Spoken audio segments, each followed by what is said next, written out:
Alors bonjour à toutes et tous, je suis Élodie Feijo de l'association Vivre Ensemble Asile.ch et je suis responsable du comptoir des médias. Donc c'est un projet d'action et de sensibilisation aux questions d'asile et d'immigration qui est destiné aux médias romans. Et le point presse migration d'aujourd'hui, c'est le sixième d'une série de points presse que nous organisons avec le NCCR on the Move, donc qui est le pôle de recherche national sur la migration et la mobilité. Et le but de ces points presse, c'est de permettre vraiment le dialogue entre les médias, la recherche scientifique et les professionnels de terrain sur des thématiques d'actualité. Donc pour cette sixième édition, on a choisi de traiter de la privatisation de l'asile. Et après les présentations de nos trois intervenantes, vous aurez à peu près 20-25 minutes pour leur poser toutes vos questions. On partagera aussi leurs coordonnées avec vous à la fin du point presse si vous en avez besoin pour faire un sujet aujourd'hui ou à l'avenir. Voilà, donc moi je vais m'arrêter ici parce que vous n'êtes pas là pour m'écouter parler moi, mais pour écouter nos trois excellentes intervenantes du jour. Donc je vais laisser tout de suite la parole à Marie Vieumier, qui est journaliste parlementaire pour les radios régionales romandes et qui va modérer la discussion d'aujourd'hui. Voilà, alors bonjour tout le monde, bienvenue à ce point presse migration. Donc oui, je suis journaliste, je suis correspondante à Berne pour les radios privées de Suisse romande.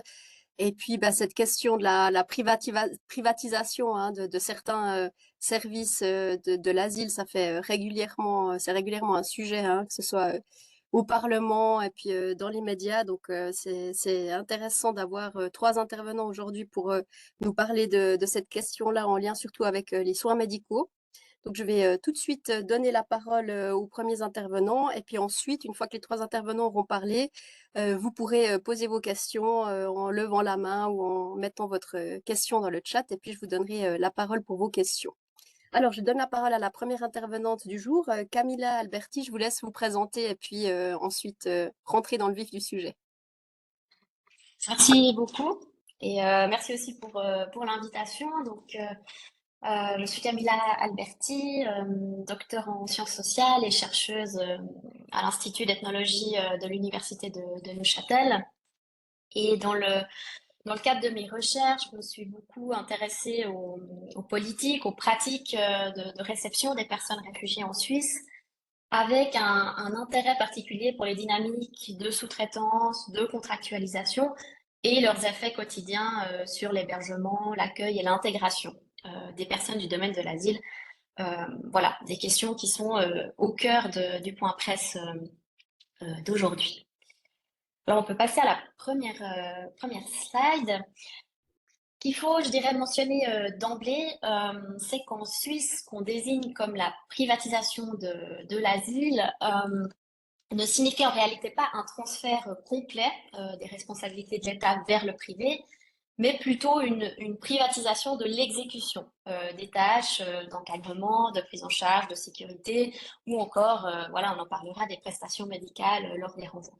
Donc l'État garde le pouvoir décisionnel, mais délègue la mise en œuvre quotidienne de ces tâches à des tiers mandatés. Donc c'est un processus, je dirais, des processus de délégation ou de sous-traitante qui représentent moins une perte de souveraineté hein, qu'une stratégie de l'État privilégiant la flexibilité, la gestion efficace des ressources publiques et évidemment aussi les considérations économiques. On peut passer à la prochaine slide.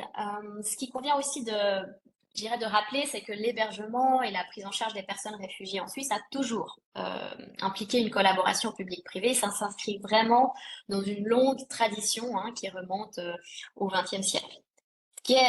Par contre, hein, ce qui est intéressant de voir dans cette collaboration, c'est l'évolution, par contre, hein, du dosage, on va dire, entre ces deux sphères, publique et privée. Voilà, la manière dont ça évolue au fil du temps.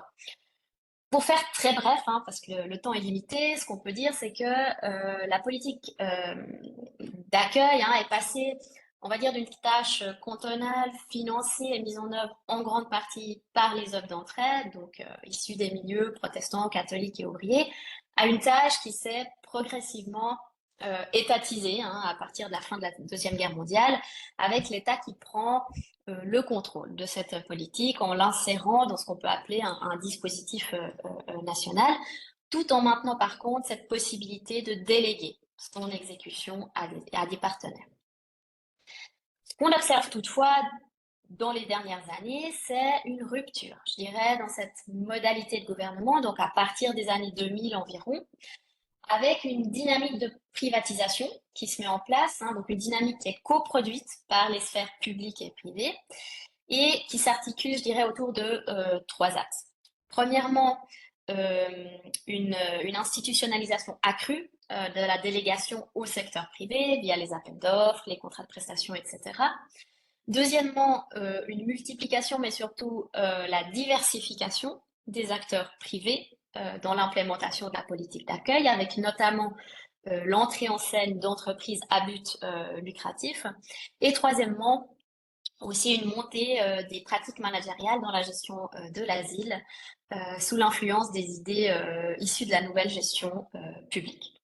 Et c'est ces trois dynamiques entremêlées qui font qu'aujourd'hui, on observe une dominance croissante des logiques économiques et managériales dans le domaine de l'asile, bien qu'il ne s'agisse pas des seuls, hein, il faut aussi le mentionner.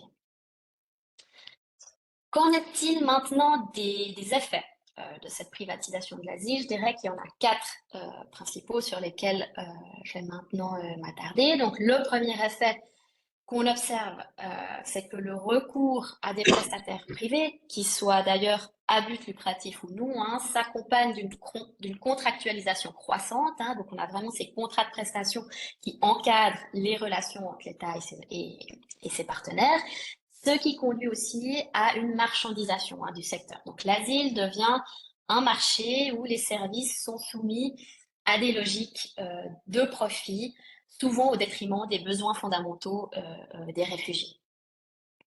Peut-être pour le dire autrement, la logique de rentabilité va tend à prendre le dessus, on va dire, sur celle de l'accueil. Cette contractualisation et plus généralement création d'une économie de l'asile entraîne aussi une bureaucratisation accrue du travail des professionnels de l'asile, hein, dont le travail devient de plus en plus technique, voire soumis aussi à des logiques d'entreprise, avec cette quête constante d'efficacité, de productivité, de gestion rationnelle des ressources, etc., etc. Et aussi avec pour conséquence des acteurs de terrain qui se plaignent aussi d'avoir moins de temps à consacrer à leur travail, au contact humain, et qui font face aussi à une perte de sens dans leur travail. Cette mise au contrat, disons, et la diversification des acteurs fait aussi que la politique d'asile, enfin d'accueil, est sur le terrain complètement fragmentée et peut aboutir à des prestations inégales. Ce qu'on voit, c'est que la démultiplication des espaces de pratique et d'interprétation se traduit par des disparités dans la qualité et la nature des services offerts aux personnes réfugiées. Donc on voit vraiment des lectures très différentes des mandats de l'asile qui vont s'inscrire sur un continuum entre encadrement au sens vraiment strict du terme et prise en charge psychosociale, entre contrôle et assistance, entre logique managériale et humanitaire, etc., etc. Et finalement, je dirais que l'ensemble de ces différents effets cumulés conduit à une forme de dilution des responsabilités. Donc ce saucissonnage, si on peut l'appeler comme ça, de la mise en œuvre de cette politique a pour effet de diluer les enjeux moraux, éthiques et les questions de justice sociale que posent les pratiques d'accueil au sein d'une chaîne d'acteurs qui devient de plus en plus complexe et où chacune situe la responsabilité de ses actions ailleurs. Donc, en gros, personne ne se sent vraiment responsable de ce qu'il fait. Et en conclusion, on peut passer à la dernière slide. Ce qu'on voit, en tout cas, ce qu'on peut dire du point de vue de la recherche en sciences sociales, c'est que ce redéploiement néolibéral de l'État à travers la sphère privée a pour effet la requalification de l'asile d'une question, on va dire, politique ou sociale à une question avant tout technique, bureaucratique et managériale. Donc, à nouveau, il s'agit évidemment pas des seules logiques qui déterminent actuellement la gouvernance de l'asile, mais celles qui semblent prévaloir dans son façonnement et surtout celles qui semblent étouffer les pratiques alternatives ou les revendications qui émergent du terrain contribuant dès lors aussi en partie à sa dépolitisation. Donc ce qu'on voit, c'est que les organisations contractualisées par l'État, du fait d'un alignement forcé, tendent à perdre leur potentiel critique, mais aussi de leur potentiel d'innovation. Voilà, je vais m'arrêter là. Merci beaucoup. Merci. Merci beaucoup pour cette bonne introduction. Comme ça plante bien le décor. Je vais donner directement la parole à notre deuxième intervenante, alors qui, elle, va nous parler plus de son expérience aussi sur le terrain. Saskia von Overbeck, je vous laisse aussi vous présenter et puis commencer votre présentation. Oui. Bonjour, merci. Alors, donc je suis médecin psychiatre pour adultes et enfants adolescents. J'avais ouvert à l'époque appartenance Genève. Je suis médecin consultante au CHUV et au HUG pour des questions pour les jeunes réfugiés. Et par ailleurs, je suis psychanalyste et membre du MASM, qui est cette nouvelle association Médecins Action Santé Migrants qui tente de défendre un peu les droits et les intérêts et les besoins en soins des réfugiés. Et par ailleurs, comme analyste, j'ai aussi des fonctions dans enfin, l'exploration des questions de différences culturelles, rencontres interculturelles. Et je travaille régulièrement au Rwanda aussi. On peut mettre le cliché suivant. Il y a des choses qui vont se recouper avec ce que vient de dire Camilla Alberti.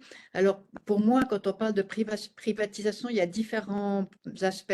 Donc, ce qu'on connaît un peu mieux, c'est peut-être les aspects médicaux autour du renvoi avec la société Oseara.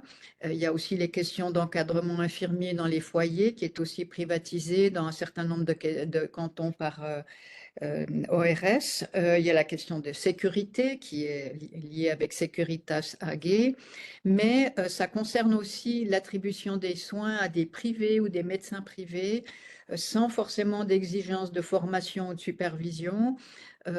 Et donc avec une sorte de décentralisation des soins dont on verra les avantages et les inconvénients. Et même l'aide juridique est aussi privatisée sur différentes institutions. On peut passer la dia suivante. Alors, si on parle de Ozera, qui est peut-être l'exemple le plus marquant, c'est-à-dire que c'est une entreprise de médecins privés qui sont mandatés par le SEM pour statuer sur la capacité, sur le transport, pour le renvoi des réfugiés. Donc, eux considèrent vraiment la capacité du transport. Donc, ce qu'ils disent vraiment, c'est de A à B. Donc, c'est Zurich, Zagreb, par exemple. C'est pas forcément des spécialistes, c'est des médecins de différentes spécialités qui ne connaissent pas forcément les patients, qui statuent sur dossier le plus souvent et évidemment passablement hors contexte. Donc, vous voyez un peu les problématiques qu'il peut y avoir, c'est-à-dire qu'il y a souvent, malgré que sur le texte est écrit qu'ils prennent le temps, c'est souvent des évaluations dans l'urgence du départ qui est généralement délégué à des médecins. Ça peut être à l'extrême un médecin interne au service des urgences qui doit rapidement remplir un formulaire en connaissant à peine le patient. Donc, c'est souvent des décisions prises avec, au fond, extrêmement peu de connaissances sur un formulaire qui est un formulaire comme pour nous, d'aviation. C'est-à-dire, si nous, on va en Grèce en vacances et qu'on est, par exemple, enceinte de 8 mois ou qu'on a des troubles cardiaques, on pourrait nous refuser d'entrer dans le vol. Donc, les contre-indications sont les mêmes.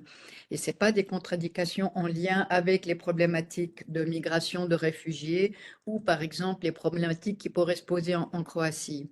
Donc, ça veut dire qu'il n'y a pas de prise en compte de la question de ce qui va se passer après. Donc, c'est vraiment le transport A à B et il n'y a pas de prise en compte du point C. Alors qu'en déontologie médicale, on est censé œuvrer pour le bien du patient, on est censé aller dans son sens et qu'on voit bien que là, et on est obligé, si on sait qu'au point C, c'est-à-dire qu'en Croatie, il va y avoir des problèmes qui vont nuire aux patients, on est censé le prendre en compte. Donc, du côté médical, déjà, ça pose une question déontologique. Après, quand on fait des certificats médicaux, qu'on écrit des certificats médicaux, où on exprime clairement que le renvoi est dommageable pour la santé du patient, on n'est pas forcément pris en compte, entre autres parce que cette entreprise relie le certificat et peut atténuer ce qui est indiqué dans le certificat. Donc on voit bien là aussi que le système est effectivement saucissonné, qui fait que moi, en tant que médecin, je peux bien faire un certificat, mais après, c'est pas moi qui vais finalement statuer si le patient peut partir ou pas. Et le médecin d'Oséara va aussi être dans la position de c'est moi qui ai fait le certificat, mais lui, il a relu, mais effectivement, il n'a pas vu le patient. Donc, il y a toujours un moyen de ne pas être responsable, au fond, de ce qui pourrait se passer par la suite. Vous pouvez passer la dia suivante. Maintenant, si on prend un autre exemple qui sont l'encadrement infirmier dans les foyers par ORS, donc dans les foyers, surtout les centres fédéraux, il y a une forme, ce qu'on appelle du gatekeeping, ce qui est plutôt une bonne solution en soi, c'est que les infirmiers ont un premier regard sur la question de la demande de soins. Ce qui est plus compliqué, c'est que souvent, il n'y a pas ou peu d'utilisation d'interprètes et relativement peu d'accès à des médecins du dehors. Il y a aussi, comme l'a souligné Camilla Alberti, il y a aussi des questions de financement, d'efficacité, de manque d'accès même aux infirmiers pour des questions lucratives au fond. Donc, ça freine tout l'accès aux soins. Il y a souvent une surcharge, donc il y a des réponses à l'urgence. Alors, si la symptomatologie est très bruyante et que c'est grave, d'habitude, ça suit. Mais c'est vrai que toutes les symptomatologies de choses qui peuvent être graves mais qui sont moins bruyantes risquent de ne pas être perçues avec tout le soin que ça mériterait. Dans ces prestations, il y a peu de spécialisation psychiatrique parce qu'au départ, le souci était toujours un souci infectiologique, c'est-à-dire qu'il fallait pas qu'il n'y ait pas de tuberculose, pas de gale, pas de... Donc c'est surtout les maladies contagieuses qui intéressent la Confédération, donc il s'agit d'éviter la contagion. Donc évidemment que la psychiatrie n'est pas en soi contagieuse et c'est quelque chose qui a toujours été un peu à la traîne. Alors ça se développe un tout petit peu, mais ça reste encore vraiment très pauvre. Donc, il y a effectivement cette logique de rentabilité derrière. Donc, pour les problématiques, on a vu, ça donne évidemment une difficulté d'accès aux soins, à des références à des généralistes du coin qui ne sont pas forcément formés migrants, une réponse à l'urgence avec un manque de suivi et un travail qui est vraiment difficile pour ces infirmiers. Je ne leur jette pas la pierre en soi, mais difficile et souvent peu supervisé. Je peux passer la dia suivante. Alors, pour les questions de sécurité, c'est la même chose. C'est des agents de sécurité qui sont dans les foyers, ce qui est nécessaire, mais ce qui se passe souvent, c'est que de nouveau, il y a peu d'utilisation d'interprètes, il y a un tournus important des agents, donc ils ne connaissent pas très bien le contexte. Je ne suis pas du tout sûre qu'il y ait des formations et des supervisions de leur travail et que par moment, ils sont plus nombreux que les sociaux, ce qui pose quand même, ce qui donne un angle de vue. On opte pour la sécurité et pas pour la compréhension ou l'ajustement aux besoins des réfugiés. Donc, côté problématique, ça fait que la réponse risque d'être disciplinaire plutôt que compréhensive ou ajustée à la situation locale. Et que plus il y a de tournus, plus il y a moins de formation et ça donne une incompréhension de ce qui se passe et paradoxalement un risque d'augmentation des violences dans les foyers. Après, il y a souvent un manque ou franchement une absence de coordination entre les différentes instances, donc sociaux, infirmiers, Securitas, qui fait aussi que ce qui pourrait être potentialisé ne l'est pas. Et ça donne de nouveau une dispersion des responsabilités, puisque j'ai répondu aux ordres, j'ai dit ce qu'on m'a fait de faire, ça c'est pas mon travail, enfin qui permet de se retirer de sa responsabilité. On met le dia suivant. Alors maintenant, la question des soins privés et à des privés pas forcément formés, il n'y a que Genève et Vaud qui ont une centralisation des soins somatiques et psychiatriques. Ailleurs, c'est chez des privés, il n'y a pas forcément accès aux interprètes. Là aussi, le suivi est plutôt à coup d'urgence et pas sur le long terme, avec évidemment un manque de vision globale, environnementale, familiale des situations. Donc la problématique, c'est que pour cette population très particulière, avec des besoins particuliers, le risque, c'est que les soins ne soient pas toujours ajustés et que ce soit pas toujours coordonné dans cette mixité sociale, juridique, psychiatrique, familiale, et qu'il peut y avoir un manque de coordination entre les différents partenaires. On peut passer le dia suivant. Je vois que l'heure avance. Donc, on voit de la décentralisation des soins. À l'époque, il y avait un souci de ne pas ghettoiser les réfugiés, donc du coup, pas les mettre sous la même coupole comme ça, et qu'il y ait possibilité d'une offre multiple, choix du médecin, une proximité du médecin et tout ça.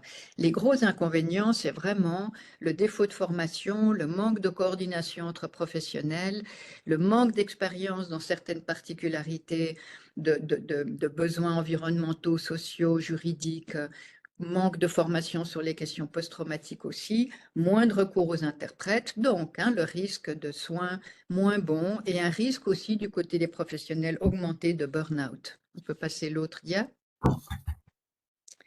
Donc l'aide juridique, je vais faire plus court, c'est qu'il y a effectivement différents groupes qui fonctionnent plutôt bien, mais là le problème plutôt c'est que souvent ils ont des délais de recours extrêmement courts.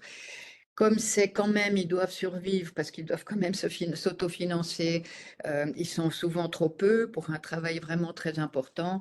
Donc il y a souvent une surcharge assez importante. Et là, je connais que les situations de Vaud et Genève, je ne sais pas du tout comment ça se passe dans les autres cantons. On peut passer la dia d'après.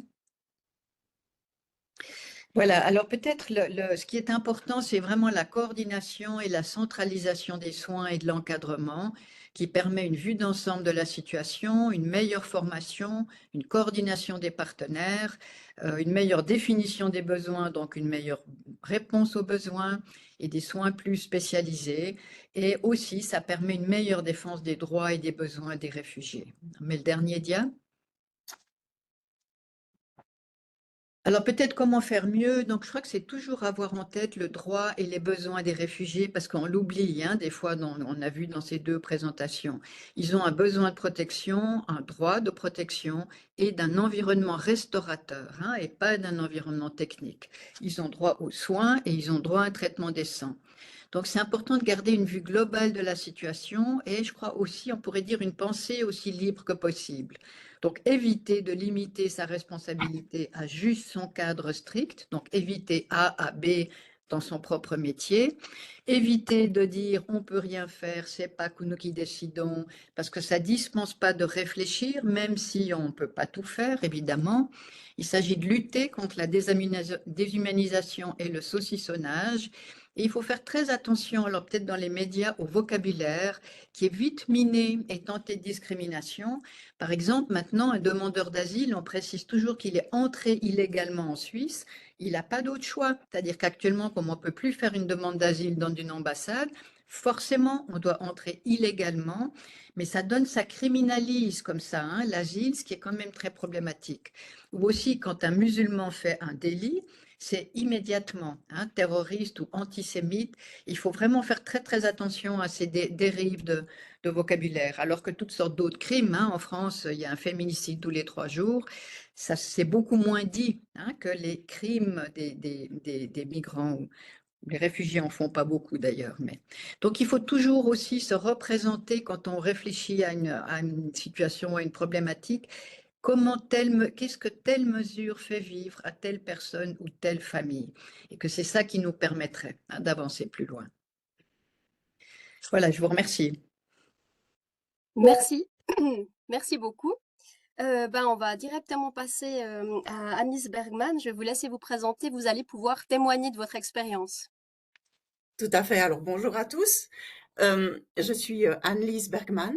J'ai travaillé depuis 2011 à 2022 au CEP de Valorbe comme infirmière. C'est vrai que tout au début, en 2011, j'ai été engagée pour faire effectivement le dépistage notamment de la tuberculose. Et puis très vite, en fait, surtout à partir de 2015, avec l'arrivée d'une migration qui a beaucoup changé, on appelait infirmière de tri, qui est en fait le gatekeeping que mentionnait ma collègue. Alors, que vous dire? J'ai travaillé 11 ans dans ce centre avec tout mon cœur, toute ma force. J'ai adoré ce travail, mais j'y ai laissé ma santé mentale. J'ai fini dans un profond burn-out par sentiment d'impuissance et d'épuisement. Et suite à ça, j'ai assez rapidement écrit mes expériences dans un bouquin qui s'appelle Récits du bas seuil, où j'ai enfin pu commencer d'aller mieux parce que ça m'a fait beaucoup de bien de décrire en fait les situations vécues et à quel point elles m'avaient traumatisée, à quoi ressemble vraiment l'intérieur d'un centre d'asile. Que vous dire? Quand on passe la porte d'un CEP, et c'est vrai que peu de personnes peuvent entrer sans autre parce qu'il y a la sécurité qui vous demande patte blanche à l'entrée. Et c'est pas si facile que ça d'avoir les autorisations. Quand je rentrais tous les matins, je savais à quelle heure je rentrais. Je n'avais aucune idée à quelle heure et comment je sortais. Il y a eu quelques fois, bien souvent, où je devais voir et faire l'admission d'une cinquantaine de requérants. Après, je comptais plus, mais ma responsable m'a dit une fois que j'en avais vu 70. C'était un monde extrêmement contrasté parce que on avait en tout et pour tout notre bonne volonté et notre pouvoir clinique, mais d'infirmière. Nous pouvions effectivement envoyer des gens en consultation, en l'occurrence depuis Valorbe, c'était soit à Saint-Loup, soit à Yverdon. Mais tout ça, dans un petit bus que nous avions avec un chauffeur qui permettait peut-être de prendre 5 ou 6 personnes, mais pas tous les jours, et avec très, très peu de moyens. Nous voyions systématiquement les gens qui demandaient l'asile pour faire un espèce de screening sur la tuberculose, mais aussi pour essayer de voir en gros quel était l'état de santé. Mais tout ça, c'était quand même une anamnèse infirmière. Et puis ensuite, nous ouvrions 2 fois par jour ce qu'on appelait une forme de guichet pour écouter en fait les plaintes des requérants.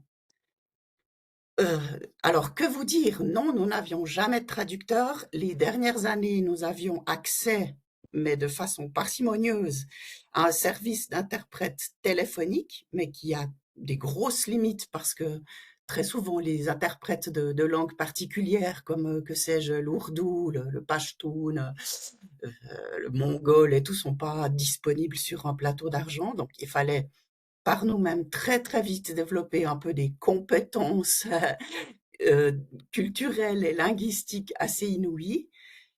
Et puis, on avait régulièrement 20 à 30 personnes, donc non allophones derrière la porte qui demandaient de l'aide, que ce soit pour des plaies, que ce soit pour des tests de grossesse, que ce soit pour des cancers.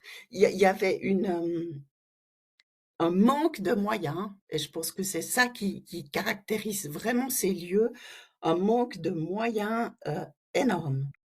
Il faut voir que ces centres, c'est des centres aussi d'une promiscuité, mais explosive, avec des personnes du monde entier, des familles, des petits-enfants.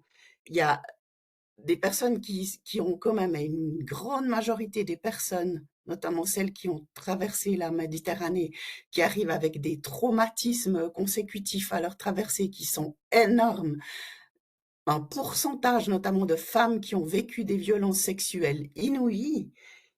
Il y a pas mal aussi à ce stade de l'asile qui n'ira pas plus loin dans les cantons, mais qui apparaît quand même au niveau fédéral, pas mal de personnes qui ont des gros problèmes de toxicomanie ou d'alcoolisme et qui par la suite, j'allais dire, vont être rejetées du processus de l'asile, mais qui sont bien présentes et qui prennent quand même beaucoup de place dans ces centres parce qu'ils demandent un grand suivi de notre part.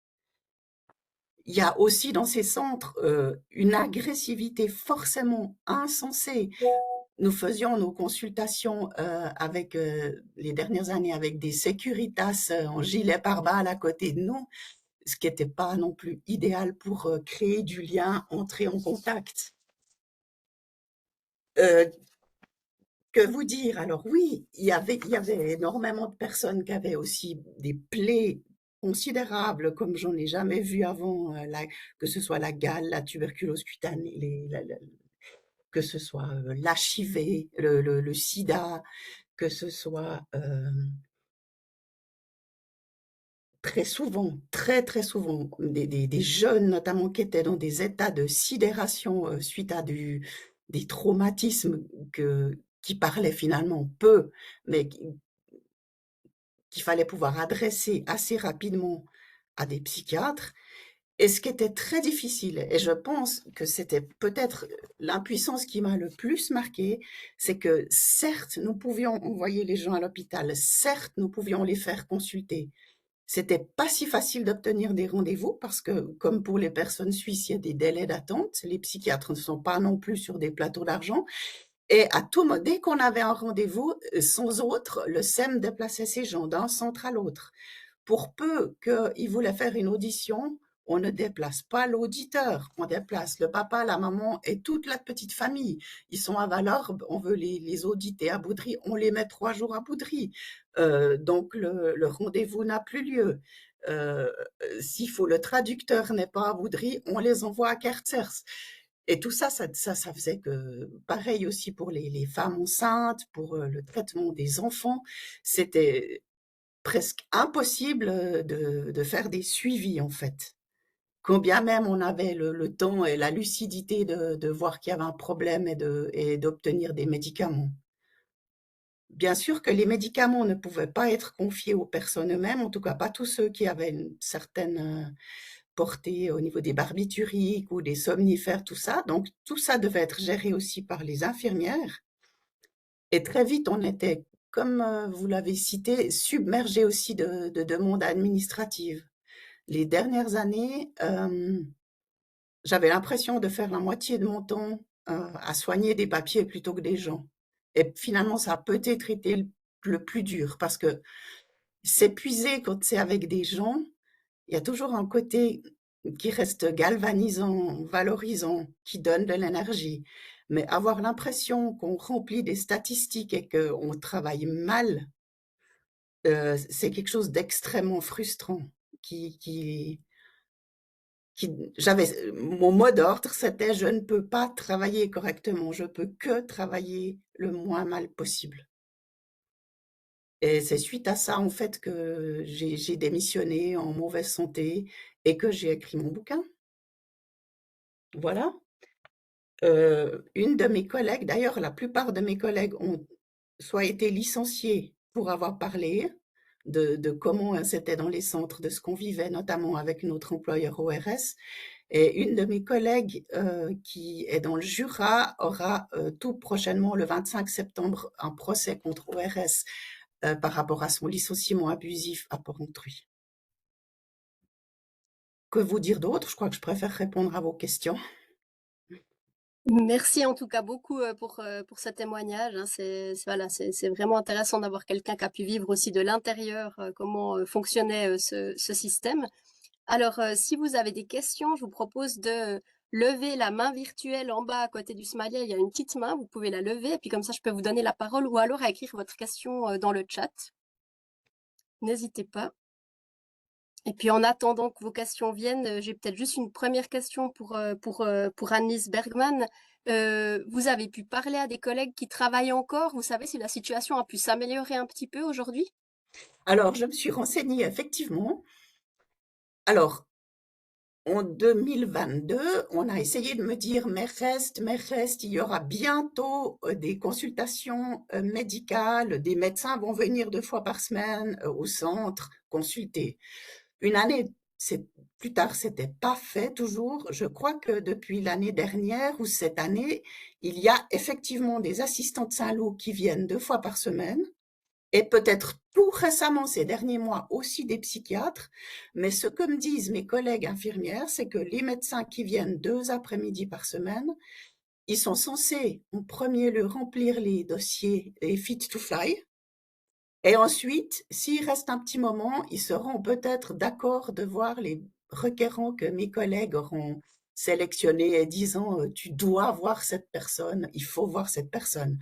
Mais a priori, ils sont surtout dans les centres et je crois que ce qui mérite d'être mentionné, c'est que même dans les centres, ils viennent et ils remplissent les formulaires Fit to Fly sur dossier. Ils ne voient jamais les patients. Alors que le patient, il est pas très loin, hein, dans les centres. Donc c'est certainement dans une certaine mesure un soulagement parce que c'était pour nous toujours extrêmement difficile de choisir les happy few qui auraient le droit d'aller à l'hôpital.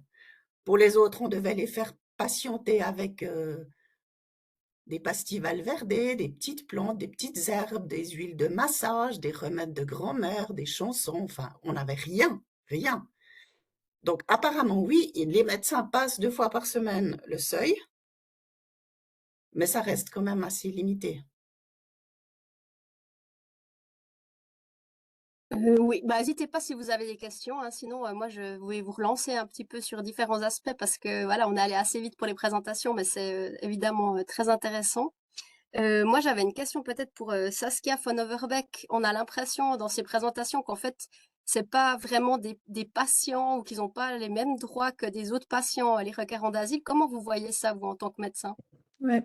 Alors peut-être que je voulais juste rebondir sur ce que disait Madame, Madame Berger, c'est dans la population réfugiée, on compte, suivant les études, 60% de troubles psychologiques, hein. Donc c'est vraiment un problème de santé publique. Et ce qu'elle dit effectivement est problématique puisque du coup, hein, on ne répond pas, hein, à ce besoin-là. Il faudrait effectivement des stratégies, hein, de dépistage, enfin de bilan de santé qui sont effectivement organisées. Alors, à Genève et dans le canton de Vaud, en gros, il y a des bilans de santé psychologique aussi et qui permet parce que ce qui est très important avec toutes les questions de stress post-traumatique et vraiment, hein, de bouleversements qu'ont vécu ces gens, c'est des interventions précoces. Donc c'est vraiment important de pouvoir intervenir le plus tôt possible, de manière le plus spécifique possible. C'est ça qui marche. Donc à long terme, c'est même ça qui fait une économie, entre guillemets, hein, puisque ça marche mieux, il y aura besoin de moins de soins, il y aura une intégration meilleure, etc. Mais c'est absolument vrai ce que vous dites, c'est-à-dire que c'est un peu comme ce que disait Max Frisch, hein, on pensait faire venir des bras, c'est des hommes qui sont venus, c'est-à-dire que c'est des personnes, et c'est des personnes qui ont vécu des choses difficiles, mais on dirait que vraiment, même au niveau sociétal, c'est difficile de se connecter à leurs besoins, parce que effectivement, on guette tout de suite après l'impuissance, parce que les besoins sont quand même importants, et qu'il y a un état d'esprit qui est important, mais qui est plus douloureux. Donc c'est vrai que je pense que tout le système, à part ce qui est une stratégie, mais même je pense qu'il y a une dimension presque moins consciente de toute une population qui se protège. Et alors on se protège des gens, alors on les fait moins venir, on les fait plus partir, mais c'est aussi vrai dans les soins, c'est-à-dire que il y a vraiment beaucoup de choses qui sont en place pour ne pas sentir vraiment ce dont une personne souffre. Oui. Et effectivement, de pouvoir avoir des interprètes, de pouvoir avoir plus de temps, eh ben, on verra qu'ils souffrent et qu'ils souffrent plus et qu'ils ont besoin de quelque chose. Donc il y a vraiment une espèce de système qui est, je ne suis pas sûre qu'il soit vraiment conscient et calculé. Mais par contre, ce qu'on voit, c'est que quand on met un autre état d'esprit, je ne suis pas sûre que ce soit terriblement plus cher, mais que qu'on a un peu plus de moyens, qu'on est un tout petit peu plus confortable, on peut vraiment faire un travail extrêmement utile et qui fonctionne et qui marche. Et c'est aussi pour ça que des soins coordonnés et des soins centralisés par des personnes spécialisées, bah, on travaille mieux et plus vite et moins cher. Et on considère des patients, hein, et plus des personnes, des clients, des résidents, enfin tous les autres termes, hein, qui peuvent être utilisés. Alors, on a une question de l'ODAE Roman qui demande si les médecins qui viennent 2 fois par semaine à Valorbe sont les médecins d'Ozéara ou bien pas du tout alors. Je ne sais pas si vous pouvez répondre, Annelise Bergman. À ma connaissance, ce sont des médecins assistants qui viennent de EHNV. Il doit y avoir, et je pense qu'ils ont fait des conventions avec l'hôpital. À ma connaissance, je n'y étais plus. Ozéara ne s'occupe que de la question des renvois, hein, et à ma connaissance, ils ne font pas des consultations thérapeutiques. Mais je rebondis sur ce que dit Madame Saskia Overbeck. Ça m'a très souvent frappé. Et je pense qu'il faut le dire pour les personnes qui sont ni dans les soins, ni forcément dans les centres. Bien sûr qu'il faut s'imaginer une personne, et c'est quand même un très très grand nombre de personnes qui ont subi des viols ou des violences sexuelles. ils vont pas aller le raconter comme ça. J'entends, c'est pas des choses qui se disent. J'entends, il y a toute la barrière culturelle, mais la barrière de la langue, la barrière de la pudeur. Et puis en plus, ce sont des personnes qui n'ont pas du tout connaissance de leurs droits. J'allais vous dire, ces personnes, ils ont presque l'habitude d'être maltraités. Ils se confondent en remerciements quand vous faites juste le minimum de soins basiques. Moi, j'avais peut-être une question pour Camilla Alberti. Il y a eu une grande réorganisation de l'asile, hein, il y a quelques années. Est-ce que vous avez pu observer que ça avait changé quelque chose au niveau de cette contractualisation qu'il y avait? Enfin, comment est-ce que vous avez peut-être observé un changement lié à cette réorganisation?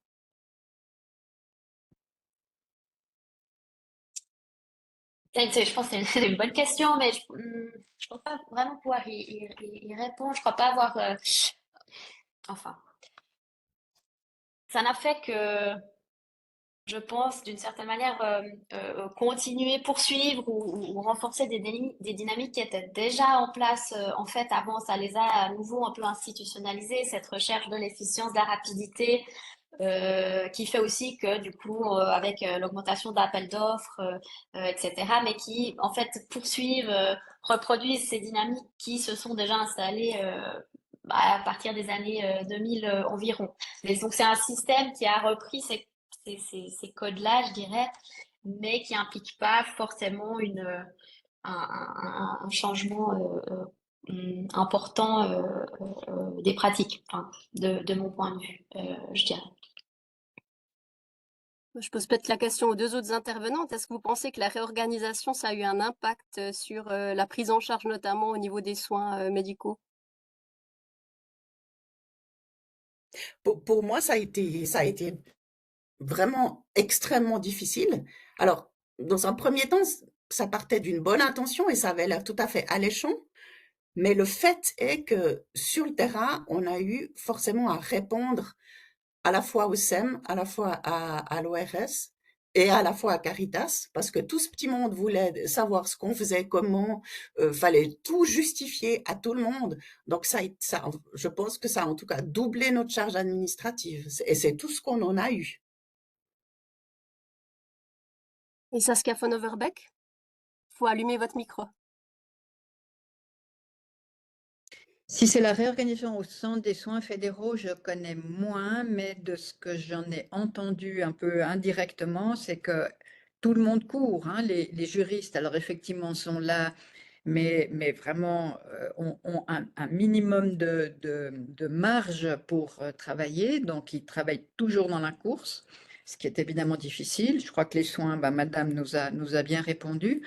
De ce que j'entends, l'accès aux soins à l'extérieur, alors parfois se fait bien, hein, mais souvent, alors déjà le passage de choses qui ont été faites entre le centre fédéral et les cantons, alors là c'est vraiment extrêmement rare. On a de temps en temps une note, mais une note que quelqu'un a vue 4 fois le psychiatre, mais pas du tout le contenu, pas du tout pourquoi, pas du tout une lettre de sortie par exemple. Donc on doit vraiment nous aller rechercher après. Donc on a un peu l'impression que administrativement les choses se sont peut-être un peu organisées, mais je ne suis pas sûre que ce soit pour le bienfait des personnes et je pense pas non plus pour la coordination du réseau. Et ça reste quelque chose de très difficile. Et je pense que tant que on y va avec finalement pas assez de moyens et que la stratégie est technique, ça va être difficile. Et si on ne reconnaît pas, en tout cas pour la santé, qu'il y a un véritable problème de santé publique auquel il faut réfléchir, auquel les partenaires médicaux doivent être associés aussi, je pense que ça va rester difficile. Parce que la tuberculose existe encore, mais le problème majeur, alors je ne sais pas ce que dira madame, mais le problème majeur, à mon avis, dans les foyers et chez les réfugiés, c'est vraiment la santé mentale. Et c'est ce que disent la plupart des personnes, des professionnels en première ligne. Donc je crois qu'il faut vraiment arriver à prendre ça à bras le corps et pas se dire, ouh là là, mais ça c'est trop compliqué, ça, hein, on commence même pas, quoi. Et par exemple, je connais un tout petit peu mieux ce qui se passe dans le foyer dans le canton de Fribourg, c'est qu'ils ont autorisé l'accès à des psychiatres, je crois, 1 fois par semaine, mais là de nouveau, c'est-à-dire qu'il y a des besoins qui dépassent complètement l'accès possible. Et puis, il y a aussi une demande de restituer le dossier, enfin ces choses-là. Donc, un regard qui, du côté du secret médical, est tout à fait discutable aussi.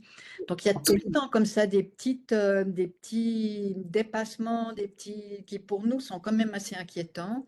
Et ce qu'on voit, nous, c'est que dans l'ensemble du côté de l'asile, la santé est plutôt moins prise en compte de manière générale, notamment autour des cas Dublin, où là, on a vraiment une série de situations dramatiques.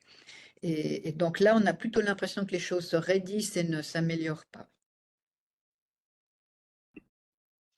Bon, on a eu, Cynthia Ruffly par WhatsApp, je peux vous poser une question? bien sûr, allez-y. Oui, je voulais vous poser une question concernant ce dont vous avez discuté, hein, la santé mentale, mais plutôt en lien avec les enfants et les mineurs. Je voudrais savoir s'il y avait, voilà, disons-le comme ça, mais une meilleure prise en charge, une prise en charge différente, peut-être plus rapide, quand cela concernait les mineurs et les enfants. Alors moi, ce que je connais, c'est Genève et Vaud, hein, surtout, où là, il y a maintenant des dispositifs dédiés pour les réfugiés mineurs et les mineurs non accompagnés. Ça ne veut pas dire que c'est parfait, hein, mais ça veut dire que c'est en marche, ça veut dire qu'il y a une attention, ça veut dire qu'il y a aussi une reconnaissance, hein, des questions, de la souffrance, hein, des enfants, de la souffrance des situations périnatales, de la souffrance des mineurs non accompagnés, avec là alors une coordination aussi entre les différents partenaires infirmiers, sociaux, scolaires, qui va de l'avant, hein, et qui fonctionne pas mal, je trouve. Je connais moins les autres cantons. Je sais que, suivant où, par exemple, les mineurs non accompagnés sont dans des foyers pour adultes avec un curateur, donc Ouais. c'est très discutable quand même. Ont des accès aux soins dont je ne suis pas très claire non plus. Et donc c'est pour ça que je milite beaucoup pour la centralisation, parce qu'en fait, on voit mieux les problèmes et puis après, quand on les voit mieux, ben, on est quand même poussé à y répondre, hein, petit à petit. Merci.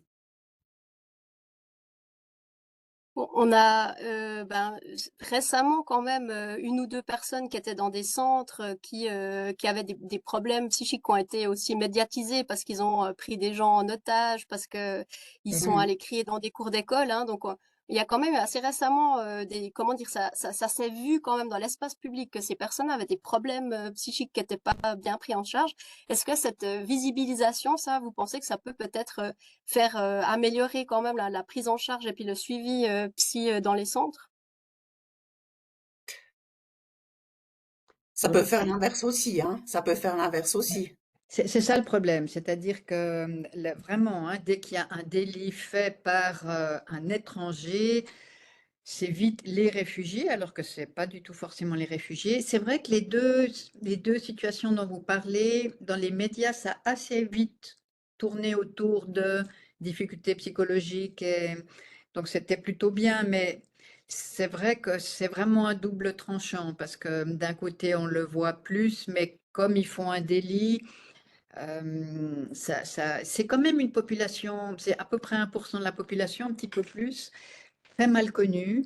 Et donc les gens, moi je vois même en discutant avec des amis, hein, les gens connaissent pas du tout cette problématique et mélangent, hein, les clandestins, les autres qui traversent la frontière et qui font des délits, qui ne sont pas les réfugiés. Ouais.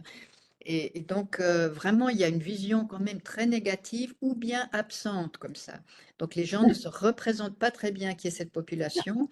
Alors, je trouve que quand les médias, de temps en temps, font un topo sur une famille, sur un renvoi, sur une famille qui a réussi aussi, ou sur une famille en difficulté, je trouve que ça aide parce que ça donne un peu régulièrement, hein, un peu une vision de ce que peuvent vivre ces personnes ou ces familles ou ces mineurs non accompagnés. Et je crois que dans ce sens-là, peut-être les médias ont un rôle très important pour régulièrement, hein, rendre un tout petit peu plus familier cette problématique, parce que je crois que c'est vraiment pas très familier pour l'ensemble de la population. Et je pense que c'est tout est fait pour que ça ne le devienne pas. En tout cas, personnellement, dans mon contrat d'embauche, il y avait une clause de confidentialité qui disait que toute personne qui parle à la presse perdra 3 mois de salaire. Et je peux vous assurer que la plupart de mes collègues étaient quand même peu qualifiés pour avoir un autre travail, tous ceux qui étaient dans l'hébergement et qui pouvaient certainement pas se permettre de perdre 3 mois de salaire. Ne comptez pas trop sur les gens de l'intérieur pour vous parler, parce qu'il y a une véritable omerta, il y a un véritable cloisonnement aussi, tout est fait pour que ces gens restent des statistiques et pas des personnes et pas des visages. Mm. Mm. Est-ce qu'il y a encore des questions dans l'assemblée qui suit le... Non? Moi, j'aurais encore peut-être une dernière question pour Camilla Alberti. Cette économie de l'asile, hein, qui devient un peu plus une politique managériale, est-ce que vous savez si on voit ça aussi dans les autres pays, les pays voisins, les pays européens? Alors, j'ai pas une expertise précise sur les autres pays, mais oui, on l'observe quand même clairement dans les autres pays. Je pense notamment à ORS, hein, qui est en fait présente dans tous les pays, enfin, pas en France à ma connaissance, je crois, mais en Allemagne, en Italie, en Autriche, ailleurs.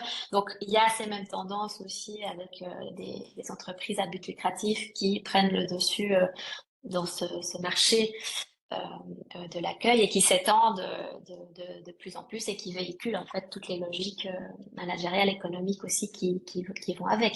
Après, n'oublions pas que c'est aussi, ça vient aussi des autorités publiques, hein. Ce sont elles qui font appel à ces prestataires privés. Donc c'est un assemblage public-privé à la base, mais clairement ça on l'observe. Et puis aussi la Grande-Bretagne où là clairement on parle de privatisation au sens strict du terme dans ce qui est l'hébergement et la prise en charge des personnes qui relèvent du domaine de l'asile. Mhm. Ah, merci, ouais. Je savais pas du tout que ces entreprises, elles étaient aussi actives à l'international. Oui. Et de plus en plus, ouais. Ouais, ouais. Très bien, bah écoutez, merci beaucoup. S'il n'y a pas de questions complémentaires, je vous propose que on arrête la discussion ici et puis je vais redonner la parole aux organisateurs. Merci beaucoup, Marie, et merci beaucoup à nos trois intervenants. Je vais juste partager les contacts peut-être. Là, j'arrive, hein. Je voulais juste vous partager les contacts de mes intervenants. Hop.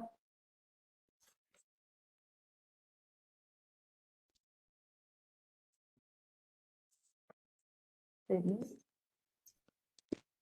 Ok, vous ne voyez pas le bon mode. Ouais, du coup, je voulais encore une fois vraiment beaucoup remercier nos intervenantes pour ces présentations très importantes et très enrichissantes.